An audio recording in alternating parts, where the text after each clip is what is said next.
Welcome, paranormal enthusiasts, to our journey into the mysteries of Borley Rectory, Britain's most haunted house.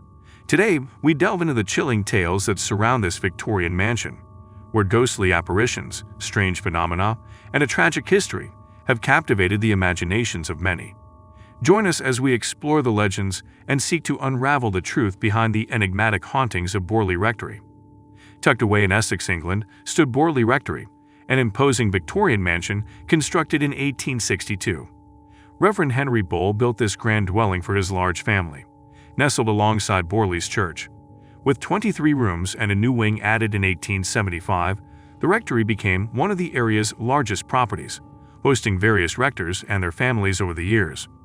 The site of the rectory had a storied past, rumored to be the grounds of an ancient monastery, where a forbidden love affair unfolded between a 13th-century monk and a nun from a nearby convent. Their tragic fate, with the monk executed and the nun allegedly entombed alive, contributed to Borley Rectory's haunting reputation. In the late 19th century, the Bull family began experiencing unusual occurrences. Ghostly apparitions, strange sounds, and eerie phenomena disrupted the rectory's peace, earning it the title of Britain's most haunted house.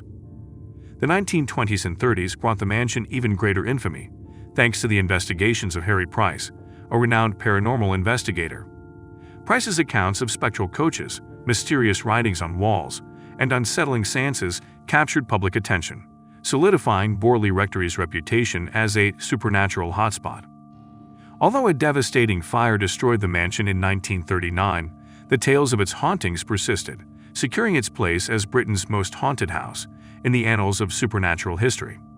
Despite ongoing debates about the authenticity of the reported hauntings, the allure of Borley Rectory endures. Located in the peaceful village of Borley, Essex, the rectory was commissioned by Reverend Henry Bull, the new rector of the parish. The magnificent Victorian mansion, constructed with red bricks, boasted 23 rooms, including living quarters, a library, and a morning room. To accommodate the growing Bull family, a spacious carriage house was added in 1875. The rectory was built near the ruins of a 12th-century monastery, which gave rise to rumors of an underground tunnel connecting it to the church. Combined with tragic romantic tales associated with the monastery, the rectory became shrouded in mystery. Reverend Bull and his 14 children were the rectory's first inhabitants. Reverend Bull, an enthusiast of the paranormal, was familiar with the legends surrounding the property. While occasional strange incidents were reported by the Bulls, they lived relatively peacefully for several years following Reverend Bull's death in 1892. In 1928, Reverend Guy Eric Smith and his wife took up residence in the rectory. Their tenure witnessed a significant increase in reported hauntings, prompting them to seek help from the Daily Mirror in 1929. This decision led to the involvement of Harry Price, a prominent paranormal investigator. In 1930, Reverend Lionel Algernon Foister and his wife Marian became the rectory's occupants. Their stay was marked by numerous bizarre incidents, which later became key elements of the Borley Rectory legend. The earliest accounts of paranormal activities date back to Reverend Henry Bull's time. The family reported sightings of a spectral nun at dusk, echoing footsteps in the hallway and library, and strange knocking sounds on doors and walls. One particularly terrifying incident involved the appearance of a phantom coach driven by two headless horsemen. These events prompted the Bulls to invite paranormal researchers, setting the stage for future investigations that heightened the rectory's infamy. When the Smiths succeeded the Bulls, they experienced a surge in both the frequency and intensity of hauntings.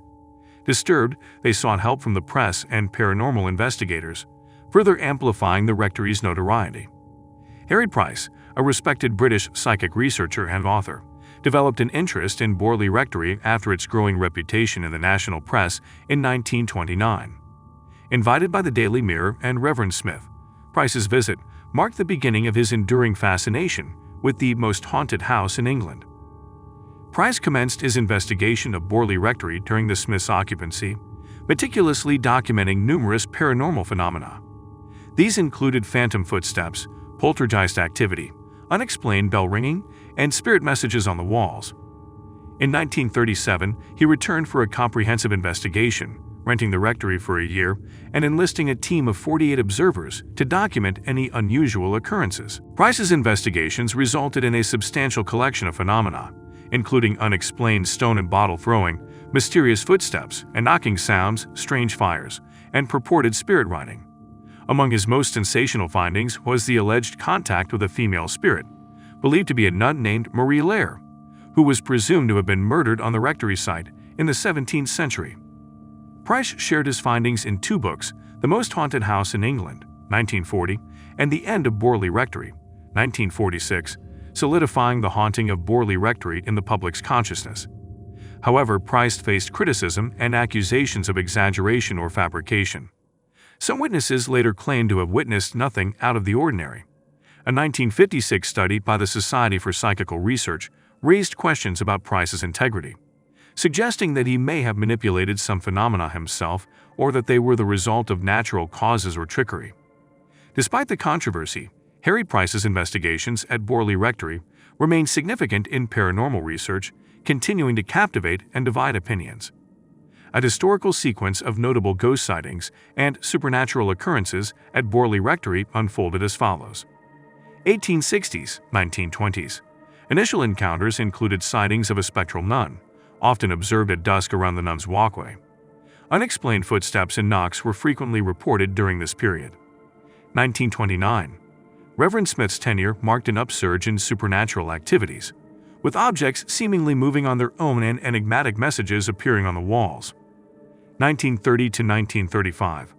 The Foisters' residency was plagued by numerous peculiar incidents, encompassing additional spirit ridings, unaccountable bell ringing by servants, sudden drops in temperature, window shattering, and poltergeist-like activity. 1937 to 1938. Harry Price's year-long investigation represented the pinnacle of supernatural occurrences at Borley Rectory. Documented phenomena included the manifestation of a phantom coach, objects being hurled, unexplained fires, and interaction with the presumed spirit of Marie Lair. Personal testimonies validate the uncanny incidents experienced at Borley Rectory. Members of the Bull, Smith, and Foister families have all shared their unsettling encounters, from audible, ghostly footsteps to witnessing objects moving autonomously. Price's team of observers also provided their own accounts, although these narratives exhibited significant variations. Some claim to have experienced notable supernatural phenomena, such as objects being thrown and sudden cold spots. Others, conversely, asserted they witnessed nothing extraordinary. Harry Price himself put forth a theory linking the haunting to the legend of a 13th-century Benedictine monastery, rumored to have occupied the site prior to the rectory. Local folklore spoke of a tragic romance between a monk from the monastery and a nun from a nearby convent. Upon discovery, the monk was executed, and the nun was sealed alive within her convent's walls. Price suggested that these traumatic events were responsible for the haunting of Borley Rectory. Other paranormal investigators and psychical researchers have proposed various theories, ranging from telekinetic activity triggered by living individuals to outright deception and trickery. Despite the multitude of theories, no definitive explanation has been established, leaving the Borley Rectory haunting as one of the most contentious subjects in paranormal research. On the fateful night of February 27, 1939, a fire engulfed Borley Rectory. The blaze reportedly originated in the hallway and quickly spread throughout the structure, making it impossible for the local fire brigade to save the house. Captain William Gregson, the owner at the time, claimed that an accidentally tipped-over oil lamp had sparked the fire. By daybreak, the Grand Rectory had been reduced to smoldering ruins. Intriguingly, local residents and firefighters reported witnessing figures within the flames and the spectral nun in the nearby fields as the fire raged on. Following the fire, Harry Price made a final visit to Borley Rectory in 1943 to conduct an excavation in the cellars of the ruined house. There, he claimed to have discovered the bones of a young woman, speculating that they could be the remains of the spectral nun reported throughout the years. The bones were given a Christian burial in Liston Churchyard, near Borley. In 1956, the Society for Psychical Research, SPR, undertook a study on Harry Price's investigations of Borley Rectory. Their report concluded that many of the phenomena were either falsified or had natural causes, casting doubt on Price's credibility and the authenticity of the haunting. Despite its destruction, Borley Rectory continues to be associated with supernatural activity. Claims of hearing the phantom ringing of the rectory's bells and sightings of the spectral nun on the grounds where the rectory once stood persist. In the 1980s, when a new home was constructed on the original site, occupants reported unexplained phenomena such as fluctuating lights, peculiar noises, and an overall feeling of unease. As we reach the end of our exploration, the haunted legacy of Borley Rectory continues to leave us with more questions than answers. The tales of spectral nuns, phantom coaches, and unexplained phenomena have woven themselves into the fabric of British ghost folklore. While skeptics challenge the authenticity of the haunting, believers remain steadfast in their conviction. Borley Rectory's allure persists, captivating the hearts and minds of those drawn to the mysteries of the paranormal. Remember, the truth behind Borley Rectory's hauntings may forever elude us, but the fascination and debate surrounding this infamous house will continue to inspire curiosity for generations to come.